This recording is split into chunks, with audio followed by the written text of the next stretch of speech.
Alors maintenant, on va passer à un sujet que j'avais abordé lors de la précédente conférence, qui était la création d'une association d'entraide aux usagers francophones. Vous le savez, avec Brigitte et avec Olivier, nous avons souhaité structurer en fait l'information que nous allions vous donner afin d'être plus efficace.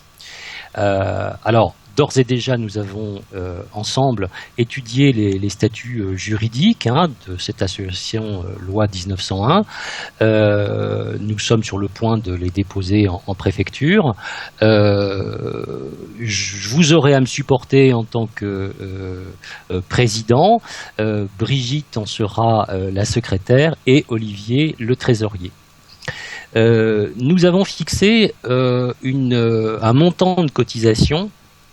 Je vous avais parlé de 0 à 1 euro par an, mais ce sera un petit peu plus cher, je vous prie de m'en excuser. Ce sera 5 euros par an, et je vais vous dire pourquoi.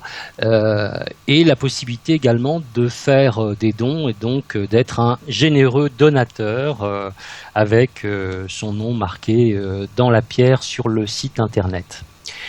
Brigitte a déjà réalisé le formulaire d'inscription et Olivier est en pole position pour tout ce qui est règlement. On va essayer d'éviter les timbres, on va essayer d'éviter les virements bancaires qui coûtent cher. C'est pas à vous qu'il faut que je raconte ça, puisqu'on est sur l'ubérisation de l'économie avec WebTransfer. Alors, pourquoi 5 euros ? Eh bien, parce qu'on a fait un projet de budget et que y a un certain nombre de choses qui coûtent malgré tout, même si on est entre bénévoles. Il y a des frais. Ces frais, bon, c'est pas gigantesque, mais il faudra quand même les assumer. La création d'un site internet. On ne prendra pas forcément quelqu'un pour le faire, mais par contre, pour enregistrer le nom de domaine, il va bien falloir dépenser des sous. Ce site internet est destiné à être votre bibliothèque.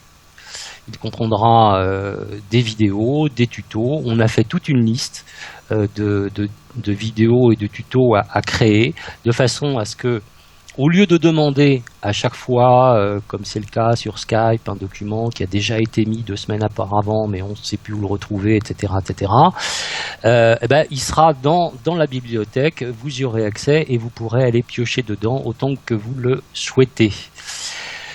Une salle de conférence, ça coûte pas grand-chose, mais ça coûte un petit peu. Donc il faut le prendre en considération. On a fait le tour des fournisseurs, on a vu qu'il y avait des choses qui coûtaient rien mais qui marchaient très mal, et puis d'autres qui coûtaient plus cher mais qui semblaient mieux marcher. Alors on va essayer de trouver un juste compromis pour que ça fonctionne sans que ça coûte trop cher. Et puis enfin la dernière chose, c'est le coût d'une interprète russe.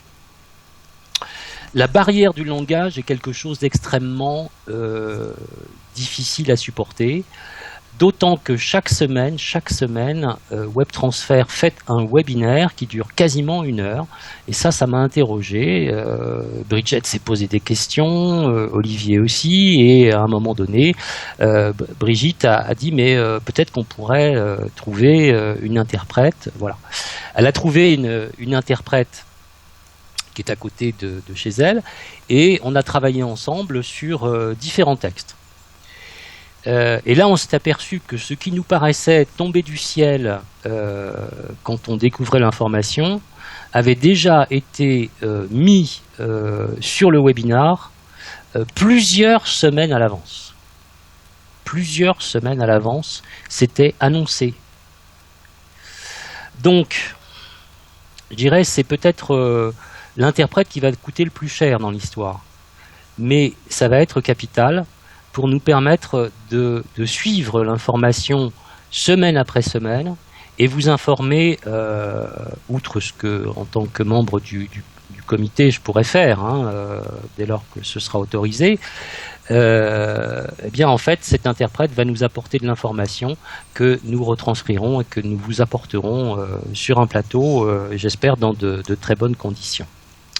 Voilà, Je crois vous avoir tout dit, donc il ne me reste plus que maintenant à vous passer la parole, à lire vos chats et peut-être répondre à certaines de vos questions.